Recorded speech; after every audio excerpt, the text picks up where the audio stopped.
Ene eye ukuada osanabosum da etoso dumiensa ewo afie emu enme ya mu adwomu akwaba ereba ITV so we ewo mamu nsam ene amahodo so de ene wo samufo ato ne boase aso no so a enmre yede esomwo na ansa yere ensam no emu enchemu ebebo no yenhwe de bedi akotene ewo mu ebi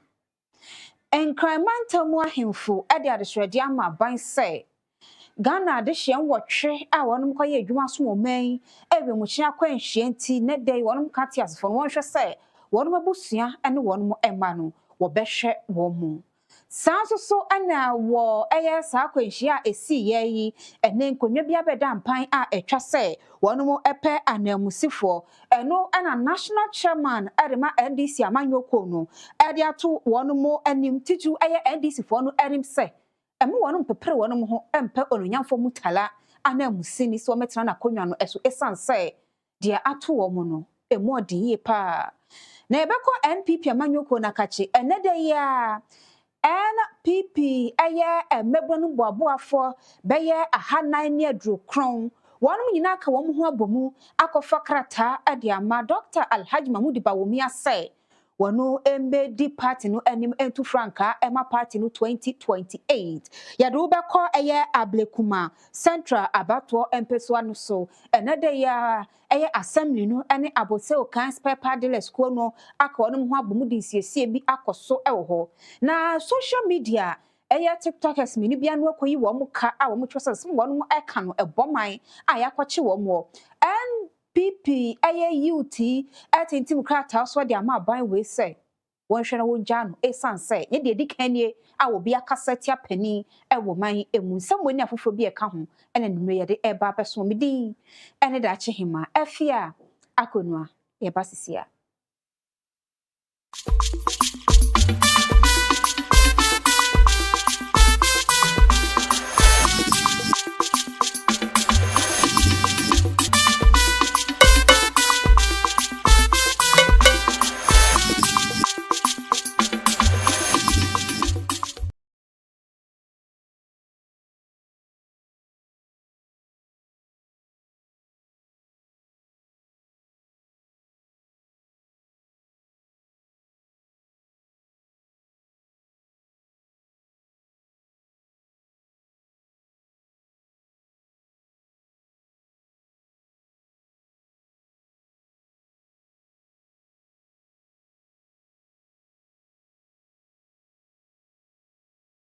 ensam no emunchiremu enie na watch pepepe nie a Ghana yanti asem de a ekra no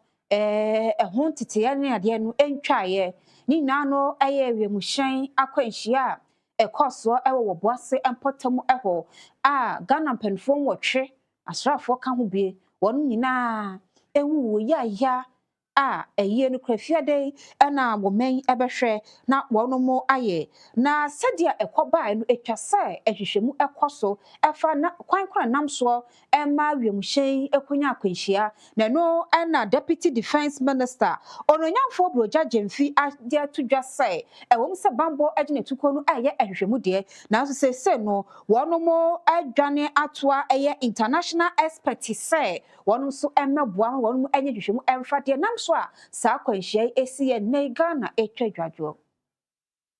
We also want to assure you that the Ghana Armed Forces have already begun investigations into the incident. We have made requests for international collaboration, and we have received positive response in that regard. And so we want to assure you, our chiefs, that nothing will be covered, it will be transparent, and the public, Ghanaian public, will know exactly what happened and the cause of this tragic accident. We also want to caution the media and some analysts who have been churning out misinformation and untruths about this whole incident. All I want to say is that Ghanaians should trust that the ministry and the Ghana Armed Forces are going to be diligent in the investigations and transparent about it, and whatever was the cause will be known to the people of Ghana, and we will take some lessons out of that. I don't want to say anything beyond that. Our minister was so fantastic, even in the short period that he served at the ministry. There are many people who will have good stories to tell about him. We know the aggressive strategy that he undertook to retool the Ghana Armed Forces. Unfortunately for us, he didn't live to see the fruits of that strategic step. Now, what in some way at Tuja, Wabra, Greater Accra Regional House of Chiefs, Echo a Defense Ministry, no, one more as ye, Echo ma one more shedding. Pa! Now, Wabra, one more Echo, no, President at the Greater Accra Regional House of Chiefs, a kin Wadafio, Wallenche, our Tosso Miensa, Efa Sakoyano Esso, Edda Shredia Ato Abai, and say, one more Efrimuno. One way jajere, one way jamma, one more jabusia, a witchery. One sra that say, a ma a buying and two one measure, and one more a jim, one shall say. One more fair, a be here with papa, a son say. No one more echo ye juma, a woman a dimu, and a sack when she a see. These gallant men are on their way to serve mankind, and they met this tragedy. May their soul rest in perfect peace. Regrettably, there's nothing we can do about it as humans. But the only thing we have to do is to bring the president, the members of parliament, the bereaved family, the Ghana Armed Forces, and the nation at large. That's the only thing we can do. It is our sincere request from the region that all and sundry must give respect, privacy, and care to the bereaved families. We talk about death, and sooner or not, they will forget about everything. This time around, we are pleading with government that the children of these gallant men must be cared for by the government.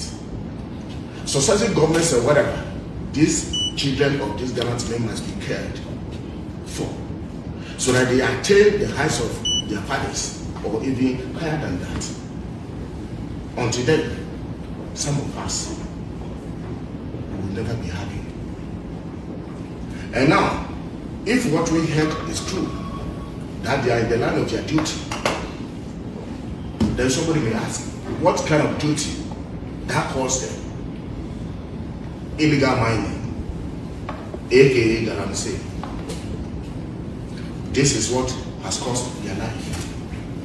If we cannot do anything about this holistically,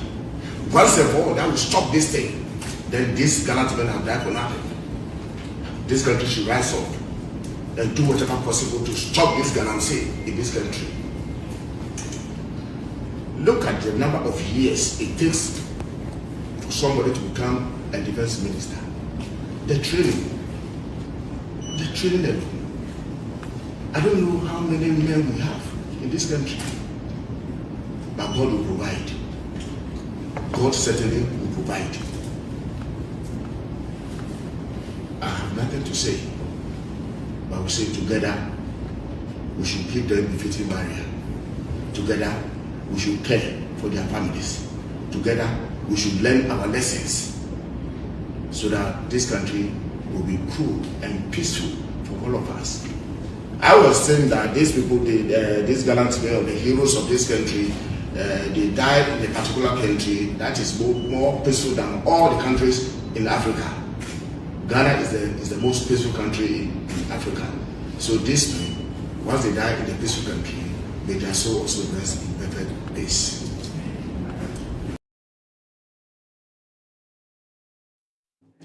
Wo Sarah Husamu Asia yi Tamale Central Peswa so na wonu mu ahye bedweni ononyamfo Mohammed Mutala no waka ho ebi sese na konwa no ato a etwa se wonu epe anamusini mu ogina mu ma adehye a wonu ewo Tamale Central bato Peswa so ewo mahye bedwemu na wo bra ba sese by election ekoso no NPP amanyoko na ba montina beka se wo hwe kwane a ononyamfo Mutala efa so ekoye no a enya de sese wonu beyi obi se won kopre na konwa ho na wo sa ginesi a wonu asie na national chairman edema NDC amanyoko Yera Johnson asie ninketia abo NPP fabaso papa wo sa ginesi ni na muntu a wonu eto ere afra Tamale Central eye by election ebekoso no na no wo kasa ewo wononyafo Mutala na yiye ase ebnaden wodwato eye NDC fo no enkrase ma wonu empepere wo ho enkase wonu koye ni obi ani manimu ya ma wokwahye eye Mutala anan esanse wo hwe ya wewo ane emposede wo men etwa adwadwo wonu NDC amanyoko na kasa no aka wonu ye papa enitima wo mpepere wo ho sen manimu yo koye obi mano akosi nanan ewo Tamale Central for declaring that they will not contest us in Tamale Central. So it's a challenge to us whether we are going to fight among ourselves in getting a replacement in Tamale Central. So on behalf of the party, I want to beg everybody that don't let us rush over each other as to who should succeed Honorable Mutala. Because in doing so, we may end up dishonoring his memory. Let's wait. We will convene a political committee meeting and we will come back and advise what should be done.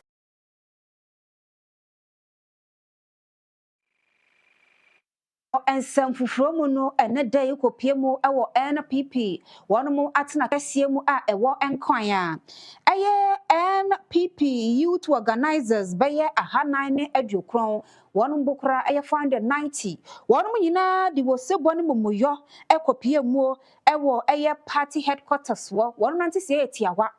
wonu makofa eye form so edi ama Dr. Alhaji Mahmoud Bawumia say akensi a ebekoso ane franka tunia wonu mo epe edema party no wonu de wonu makasa akotuaka akofa ede amano na wabra wonu mo ekoye wonu fa sa akoye no so endoze no wonu twese wonu de wonu ania famu a empodi abeba montene ane wonu mo adadi se wonu mo kondo se wonu betu franka ede ama party no Dr. Bawumia ene what track record dia se wonu mo ede ne kwa obetimi abo papa ma enkunimje wonu mo ehwe nim 2028 no wonu sa etimi aka Isaac Woben ene di eye youth organizers ya wonu mo party no animo ekasa ye wabra wonu frankrata no ewie. We are here to show this love to him. So you can see over here representative of the youth organizers from the various constituencies who are here to pick this form, and from here we'll be moving to his residence, that is the campaign office. That is where we are going to do this presentation to him. We know that inshallah this day is the day that Ghana's destiny is going to be rewritten, because what the NDCs have done and what they keep doing is an indication that Dr. Alhaji Mahmoud Bawumia, as Vice President, the things that he did for our mother Ghana are the things that we need to progress as a country. Thank you and God bless us all. Wabra Dr. Mahmoud Bawumia Isa 7 na watching so do mu nyina se mebu na tumi atwa na mo etise yi na no na party ni mebu nkrabata hodo ewom no wo bo mu nyina ba so echim se na mo ankasa etumi aka o nsase eyiska de akofa ne form na amano no echire se omo ewo gidie ewonimu tini oso no so ye bia no obeye ede amom.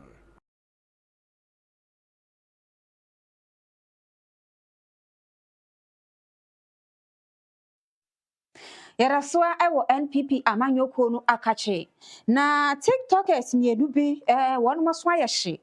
esa no video bi a wonu yeye ani nsemu a na ewo mu ase mampani kra no wɔn mo ɛbɔ ne henya ɛne ade no nam so ɛma posi ɛkɔfa wɔn mo na saa tiktokers yi ɛyɛ fancy comedy ɛne akosua jollof wɔn na wɔn ho akan nam wɔn video a wɔn mo ɛyɛyɛ na wɔ saa na montu a wɔn mo etu yɛ no ɛna nam so ɛkɔkye wɔn ɛnɛ NPP Youth Wing wɔn mo akasa tia wɔn de nkrataa tententen ɛde aba a wɔn mo ɛtwerɛ sɛ wohwɛ nipa mmiɛnsa deɛ wɔn kan yɛ yakɔfo wɔn ɛyɛ fancy comedy akosua jollof ɛna afei wɔ bama poku ase a ɛnu nti no Ghana posi akɔfo wɔn kyerɛ sɛ wohwɛ anamotomtom ne nyina soɔ ɛyɛ deɛ di kan nie a obi abɛyɛ video abɛkasa tia pani bi ɛwɔ man emu saa brɛ no na posifoɔ wɔn mo he ɛna wɔn mu deɛ wɔn akɔkye wɔn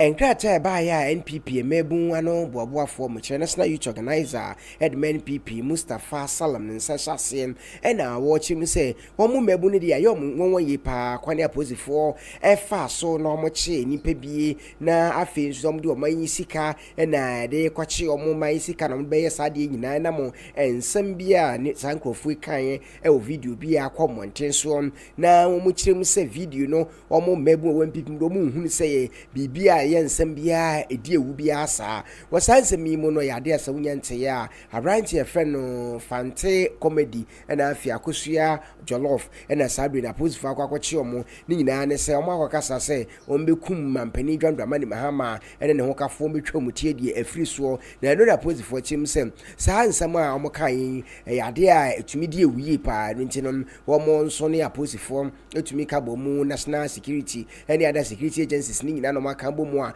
omo hwe ses kwambia so so mutumi chi omo na ebie mu nso na akode e hom ho a emra emma kwana so mu ni hutumi krata ni nyina aka ho na emma omo akwakoche sankrofui na nso MPP mebu no e kire mu am Ghana hanom no so obi e kan nsama e wono bo anase freedom of speech no e ya ade ayi obi a ne constitutional right enu nti no mu nim ne nti a obi akokasa na nam so oni abanya wo amammu afanti no omo akwakoche sa enkrofui na nsam ne kire mu se eye IGP asabe wo sui bra no ye deputy IGP NPP apenso no NDC phone bibiri no anu make comment ni videos ahodo a na ekutie NPP fo na nso no sabe deputy IGP wanya ho hwe wankasa mpo amfamfa ho nti e ba ne san na neidie obi ekokasa wa be IGP wo ba ba bechio mu na mo chirim se wo be IGP kura na anu July 11 wa bra na abeto koso abrekuma na otabeto mpesua so na ewutu senya East aye kanem na sebe dwani ma me hawa kumsin obi twehye ne so twe ne ball fam ne nyina no IGP hu na nso ntumi anya ho hwe saa eye emabun we no se aban ne se wache omo police force omo achom de a ne Ukraine omo ne omo enini nti omo NPP mabun wo mu se omo nyai saa youth a omo ache omo Jefi NPP aya emabun krata won ma twerɛ so de afa ni kyemu ewa NDC amanyoko no emu na ononyamfo Bernard Bedi Akubedu aya pani a watwe ne ti ewa NDC amanyoko no edimo wo akwatia ba election ebekoso September 2 namo ononyamfo enesikumi an we mahye bedwani wada ne benkum so enti no nei wa pani akwa file nomination form ewa electoral commission ne office a ewa akwatia a nei wo watwen mu twensai September 2 bedru na wakujina akansie no emu say na waka na esa ene na NDC amanyoko no ema metumi se memfa menkrata emfamra a be represent NDC amanyoko no wa bato a eda yenim 2nd September no okwasem ne se megina ha yi mahu akuku da meta mechi yeto abawie ye mo fifa news bi ze NDC mo ache ene ade. This is the first time yeto abawie ye pi abonten na se ne yamutiti ye nia na ntesa sanse mpanifo amene omo epre ye akonya no omu nia na ta mechi no ye me papa no ma na me nua mpanifo ono abo okoyo ene gina ha ene ono abo asanka so gina ha ti na se ne yamutiti ye nia na nya sa na tie.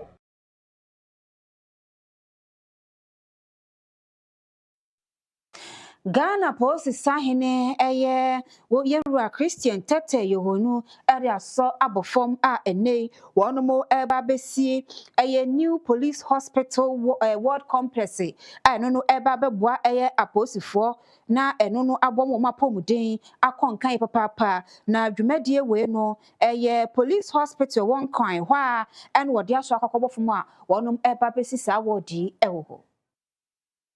Wabra wadi nsɛm tu dwa no IGP di tu dwa se de nam so a sɛ ni suade hunu tumi ba mu ene sɛ wo mo ekosra wo mo colleague ba ko ano no so yagye no ato ayaresabea hɔ no mo ɛna nam so wo man kasa do wo mani tutu sɛdeɛ ya hɔ no mo etie no na wo mo ehia sɛ wo betumi aso wo masene ɛwɔ ɛyɛ mfidi ahodoɔ sɛ de bɛya ɛkɔba ne sɛ yagye obi ɛto hɔ no ma wo betumi ahwɛ nipa kro yie ama ne ho atɔ no ward complex yi wo kyerɛ sɛ bɛboa pa nkenkan sɛsa wo mapɔmuden mo nsɛm ɛnhyɛ de ngyina na so bra no omo ko hanu ma betumi abo mo ama omo ho atom sanso ana omo ko ahomegye mu nso eba ne so mapomuden mu nsam enkoyi a eho ebetumi abo mo ama wo ho ato wo mo project yi wo mo atrem se de be ya ebeboa police family ana afi ayo memuni nyina se de be ya eba na yaresa ene ayaresha bibia betumi akoso wawa ewo hono mo oside to dwa kyerem se police administration yi project yi wo behwe se ankwankran sudi wo ho behim eba no eye mfidi ahodo mo nso mo isanse post so eno kwa entumi emmoa eno nti wode adesrede de to mamu no so enim IGP twem so warehyɛ mu se ward complex ebetumi aboa ewa pomudin mu nsem na feso aboa ewo eye oman Ghana ba no eye ayaresabia hodo a etwehye oman Ghana no so dwumedie no ebetumi adasronko.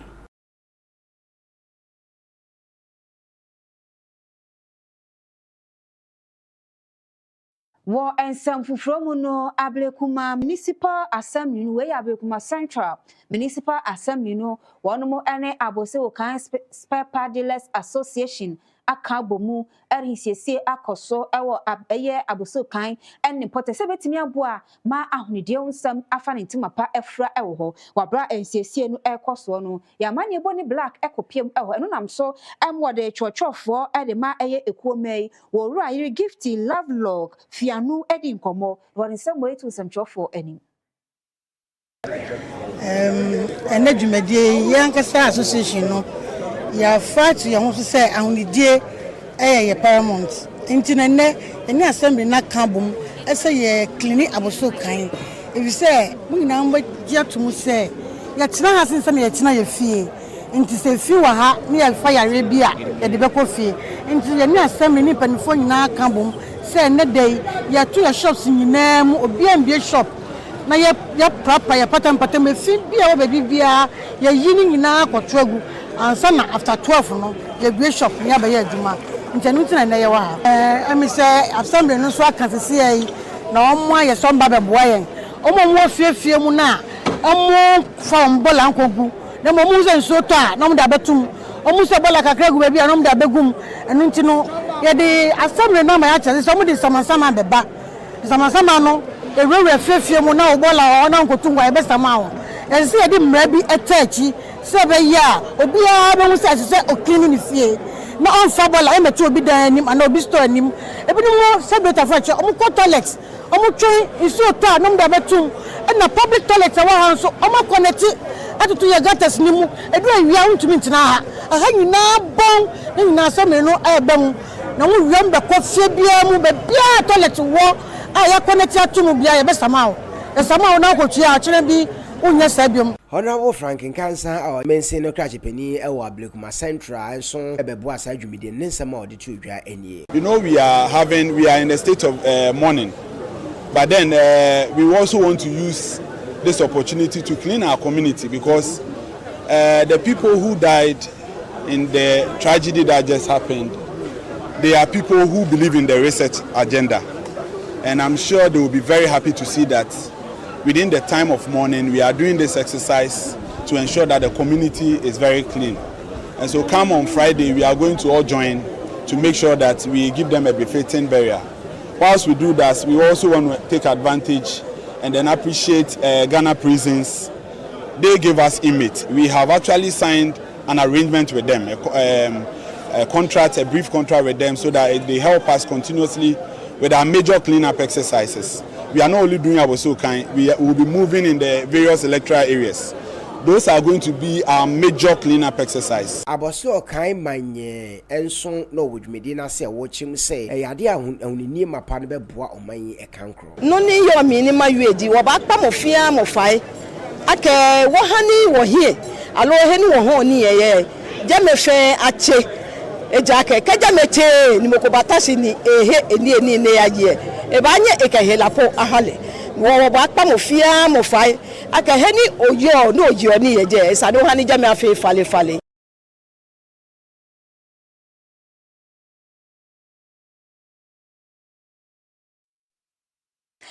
abusia ye ko yenim ewo ensem fufuro emu na wudwani atremu ewo eye secure east abato empeso so a ekro bia ede anonya na adehye ho atwese akwan bone na ekum wom hre abanhwe na nimanim ya wom ebibi emfam bacho de misro mu se ye pomache wa sebe ya yankura akora fa kwan sukura no asebi entu wo mu nti esanso meye kwan emaye na nkura ya mo nam kwan so yi da bia mo kono mo bai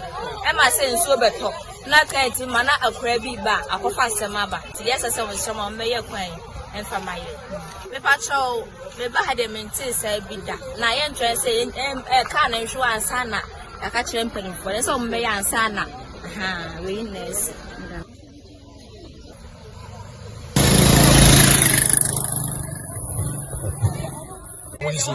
Your one on the before some of the machine by some baby. Ampy buy or say if you go with this power.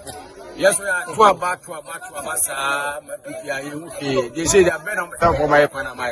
Yes, now I must say they don't know the issue on or any other crop. My seven my fine switch with that. I went to my answer. Oh, I went to my Sipano. You must be a class of the other.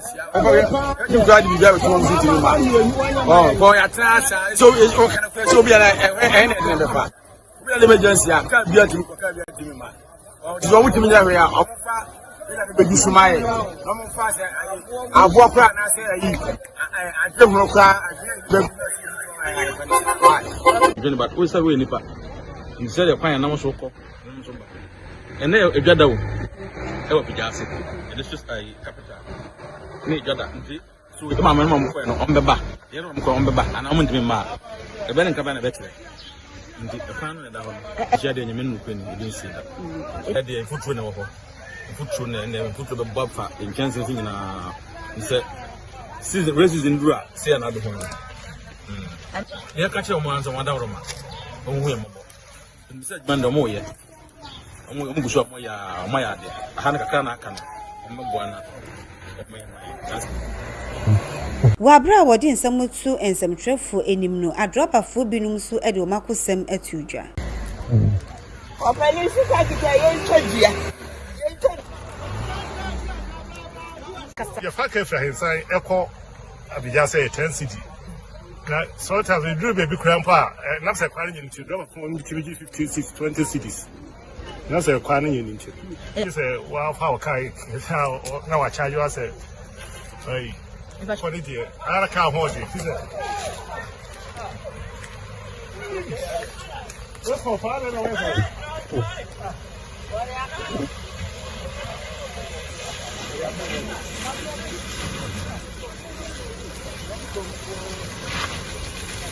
Yes, mucho many make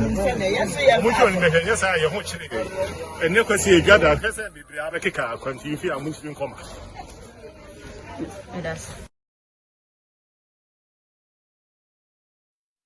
abusia woni red se hu se sem ayesa tiada na so no emebru guso a fa san numoni e de hye won mankasa enipadua enu ti no kofa by a wonu aso na ye chief executive officer Edmarek eye group no wa ka nensase a e de 500,000 Ghana cedis e de akoma asoye a ehwe emabunu ehu ensem eso eye Ministry of Youth Development and Empowerment say wonu mo enhwe na sa enubone eye red ya ene mabuna tiaguso no wo mo nhwe kwane wo befa so ere asiano wo Richard ni ama ene kwanchefo pani a woda adwuma yi ano woni semtwofo edi ho abra wo ye presentation no edemaso ye I think that just a few weeks ago, the minister himself called on us and asked us to come and support him in the ministry in the fight against rent or opioid abuse. And I want to say that as a young man myself and as an entrepreneur, I employ over 4,000 Ghanaian youth with their average age being 26 years. And so clearly, if we are talking about the youth of this country, I have a lot of interest there and I have a lot to say. I have seen what is happening, but I have a family. Africans and a multinational businessman as well have business interests in most African countries. And so I could see from experience how the abuse of opioid and drug abuse is affecting a lot of youth in some African countries, especially Sierra Leone. For instance, I have a business interest in Sierra Leone. I employ the youth in Sierra Leone, and I know how difficult it is when we employ the youth of that country, and you have staff who come who are mentally and physically impaired because they are addicted to opioid and lies. And I think that our country is also on the path of taking the same trajectory. And this is something that we cannot sit aside unconcerned.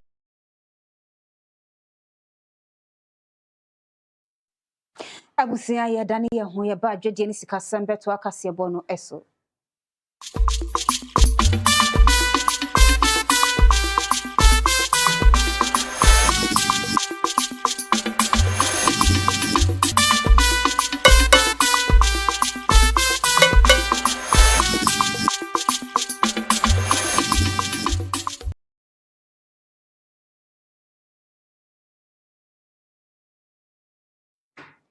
Afe dwadie ani sikasem National Petroleum Authority NPA wonumo adekoko adeko ama stations yahudu a wonumo edi fambu ho dwuma fuel stations yahudu wo memu a womu ani tumikrata a third party and wonumo ani womu ye dwuma wo memu say wonumo hwe enya de se na efata entisade a sa filling stations ni nanu wonu betu wonumo esosa atutum.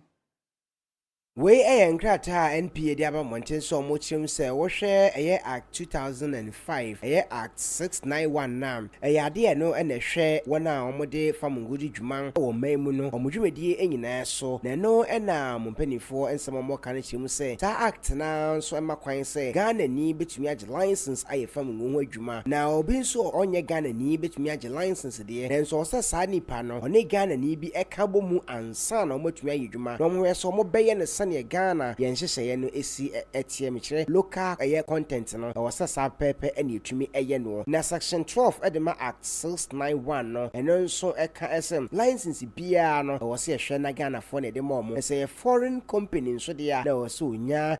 joint venture bi eno so Ghana no de ne ho ebo mo sane ometumi aye adwuma no ede abomu eno omuchim say ade sa license number bi tusu sa no mahwe because bebre no ani bi na enso adwuma na omo ye na so mo anya ne sa emwa emma famungo papa ompeso mo ton de Ghana de hye no omo enya ne sa ba ne so mo munkuta license no betumi di dwuma bi omo pe e de ha famungo adwuma a omo ye wo Ghana mayimu no.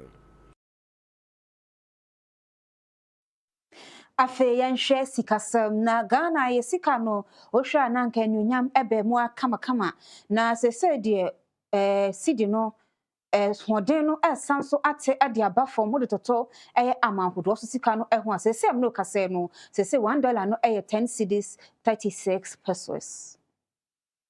Ghana dia to dwa se cedi ni dwedie ne sesi ni tono akwa akodru 10 cedi 62 pesos na ne ton $1 ne so ejina 10 cedi 63 pesos. British pound no so wo mo etono 14 cedi 36 pesos. Wo mo kodwa so wo makoto no 14 cedi 37 pesos. Euro no so dwedie no ejina 12 cedi 42 pesos na ne ton no akogina 12 cedi 43 pesos. Nhwehwemu a ene day wo hwe forex bureaus akodo a etwehye e wo man Ghana mu a wo kire mo sesesi ni cedi ni dwedie na akwa akogina 11 cedis 85 pesos. Pound trading nso akogina 15 cedis 90 pesos. Ewo miaya wodo esese sika ewo my Ghana mu sanso na euro nso ni dwadie no akogina 13 cedis 90 pesos.